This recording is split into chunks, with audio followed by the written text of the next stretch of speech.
So everyone is doubling down on this one thing in 2026, but we won't do that.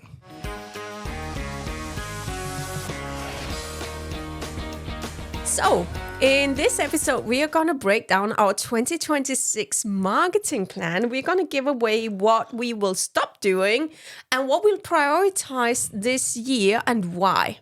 Yeah.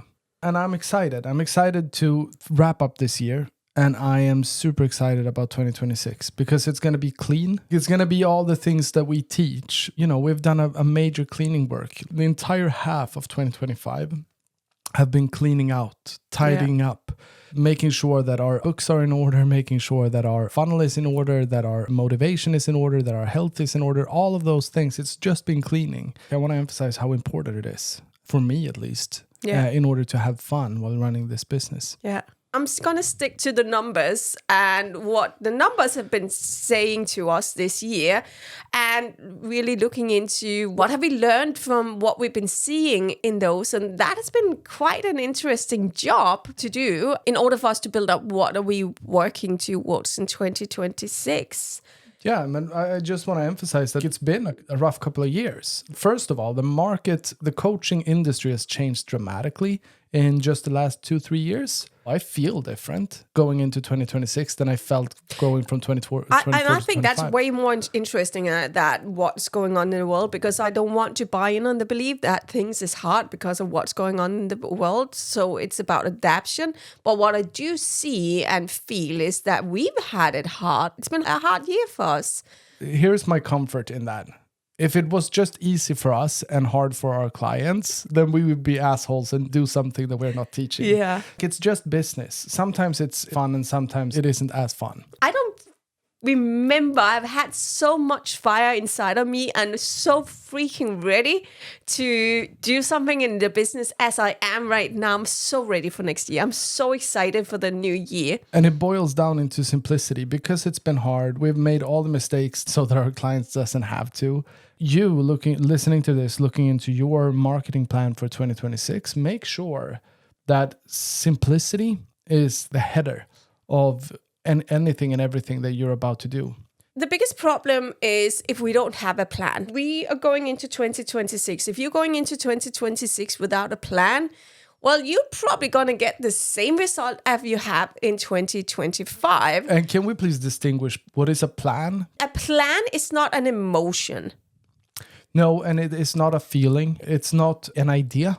Yeah. It's not based on a sensation at all. Yeah.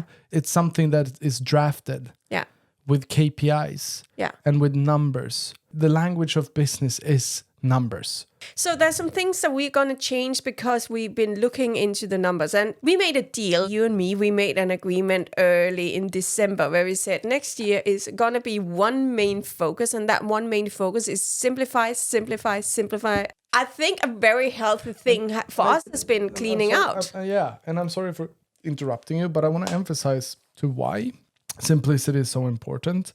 The first year when we made 2.4 million euros in 1 year, we did it on hard work and passion. We have always made sure that we know our numbers. That's never been a problem.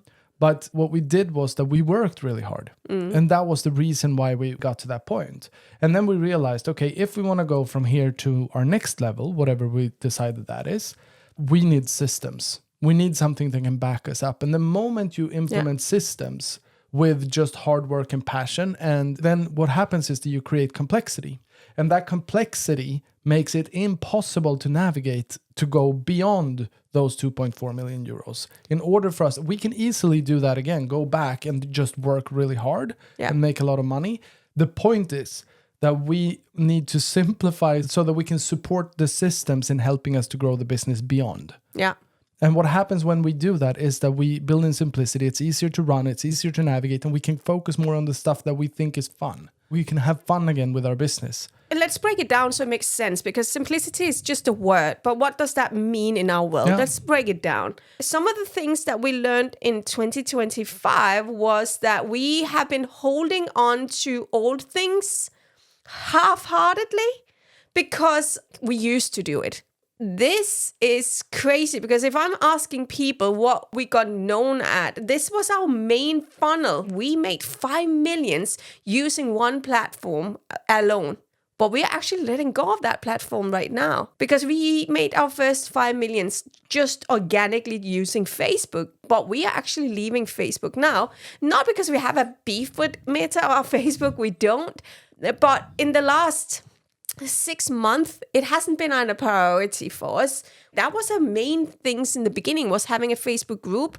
And we were spreading out in our Facebook group. We were having our Facebook, we use that a lot. But what we can see is that there's too much complexity in using Facebook groups and our Facebook because we can't connect it to a lot of our AI systems.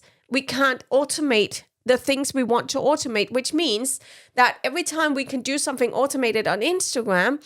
But I also want to add to it that what we have also drifted towards, you and I, is the personal experience, which moved us more to video. Yeah. Short form and long form content. I mean, this podcast is long form, short form is reels and stuff. And it doesn't work as well on Facebook as it does on, for an example, Instagram. Yeah.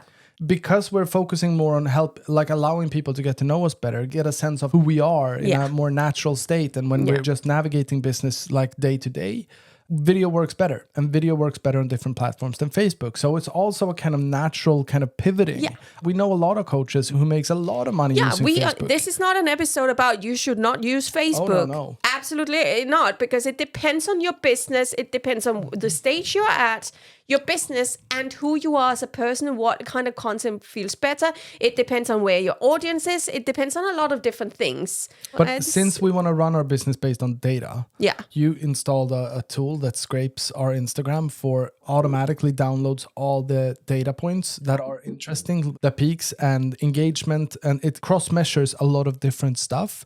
And you can't do that on Facebook. No. So that alone is one of the reasons to why changing and pivoting towards more Instagram is so important. It's been what we have been doing for the last year during 2025 as well. Yeah.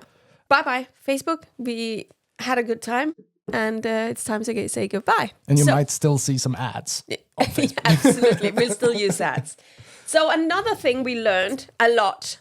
Well, we got a little bit derailed in 25 because our goal was, we got a little bit tired of running all of our events. So our goal was to have a funnel that we run without the events. And we hired a new marketing team. And that new marketing team had a very clear idea of what they wanted to do. And we let them do it, which meant that we spent way too many months in 25 testing out stuff that didn't really work, instead of holding on to things that work. So there was a lot of things. It didn't really leverage our strengths. It didn't really connect to where we're at and what we wanted to do. So we wasted some time, which meant that we decided at the end, hey, we need to bring our marketing back in-house. And what we have also said is that we want to make sure that we do the heavy lifting in our marketing so that we take off the weight from the sales department. So we want to make sure that our marketing is strong. We want to make sure that our marketing is creating an opportunity for people to get to know us and actually binge our stuff and get to know the ins and ends of what it is that we do, so that they can make up their mind, like, these are people that I would like to work with. Yeah. And I think that's a very important part of why we took marketing in-house again. Because we as founders, we need to be the ones creating. Yeah. We made another decision that is very important, that is putting into effect in between Christmas and New Year's. And it's, we're not going to run one Instagram account as the Millionaire Coaches, where we post both of us. Yeah. We're going to take that and make it back into Sani. Yeah. And then we're going to take my Instagram, which I haven't worked on because we've both worked on the same, and we're going to make one that is Lucas, because we attract different people. We send different vibes, and it's harder for your voice to get out there if we have a shared kind of Instagram account. I think this is a very natural step, because before, Facebook was our main platform and we had Instagram as something extra we had. So we had one account that was our brand account. And now, since we are leaving Facebook and focusing on Instagram instead, The other platform we're going to focus on is, as you said, we love doing this format. We love being able to just be us and give more, teach more. So we're going to double down on YouTube. So YouTube and Instagram, we're going to give even more space and even more energy and time.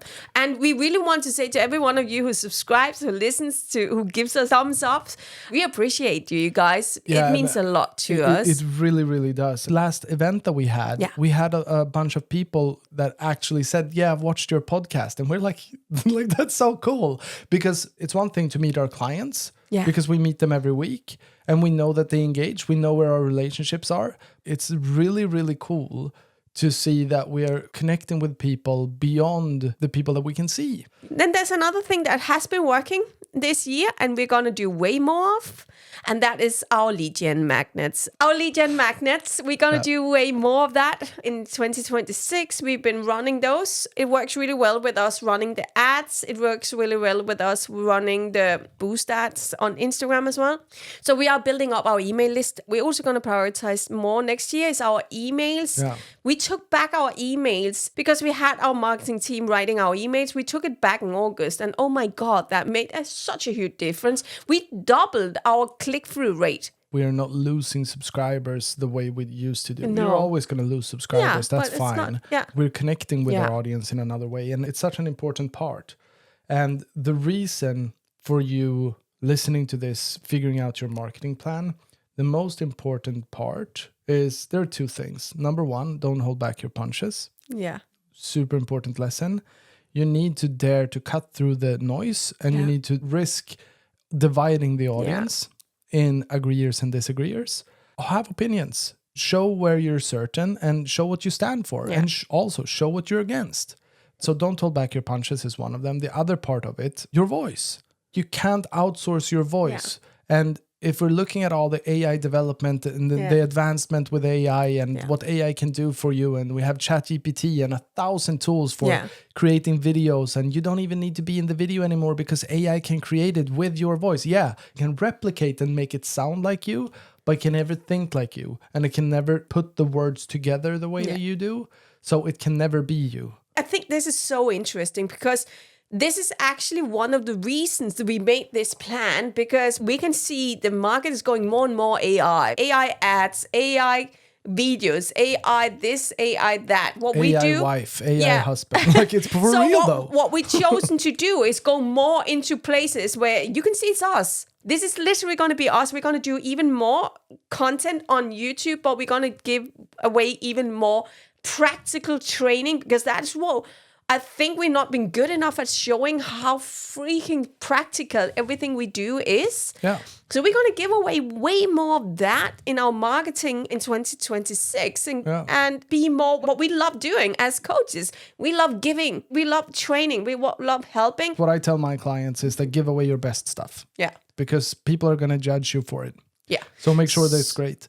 We've always marketed our lifestyle, what we have and what we don't have. Leverage who you are. Again, back to your voice, you being you, you having an opinion, you showing how you live your life, and be proud of what you got. So another thing we learned that we're going to bring into our marketing next year is that we could see, since we are definitely using ads way more than we used to, so we take people in from paid marketing into organic flow.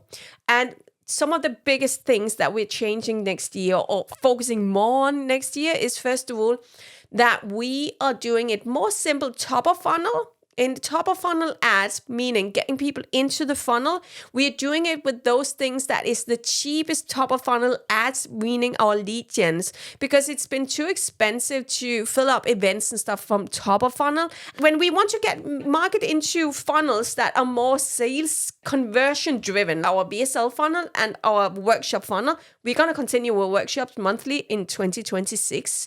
I love doing those. It's so much fun hanging out. And it's really working really well for us.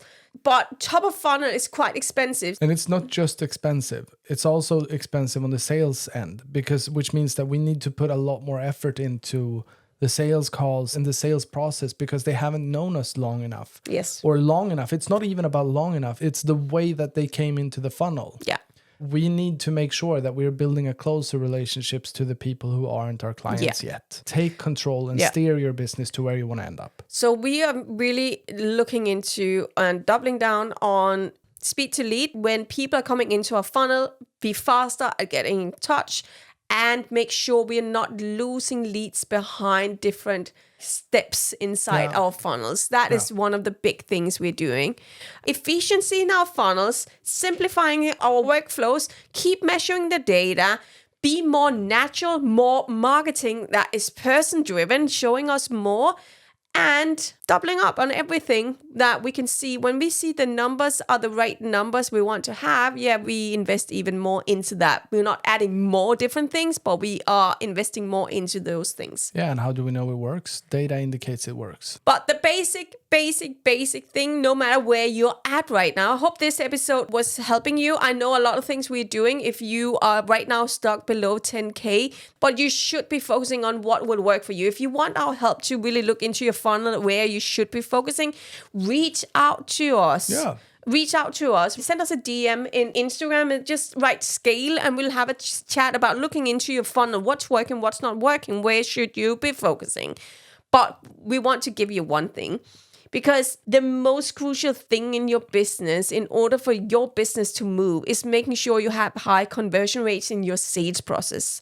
Which means that we're going to have a workshop in January where we are going to give away the training on becoming a confident salesperson, where you'll be coming in not needing to convince, not needing to push hard to sell, but change your game, who you are as a salesperson, your script, objection handling, so you will feel confident and be able to do conversions of 60 to 80%. Because as an owner of your business, you should be lying between 60 and 80% conversion rate in your coaching business. So we'll put in a link to come and join this workshop, become the best salespersons you'll ever be able to have. And it's really a workshop. It's not going to be a pitch fest. No. It's going to be pure value, and we're going to have a lot of fun. Yes. So come join us. And if you've loved this episode, don't forget to like and subscribe. Send it to a friend. Why not? And we'll meet you and see you again next week. next Wednesday. Yeah.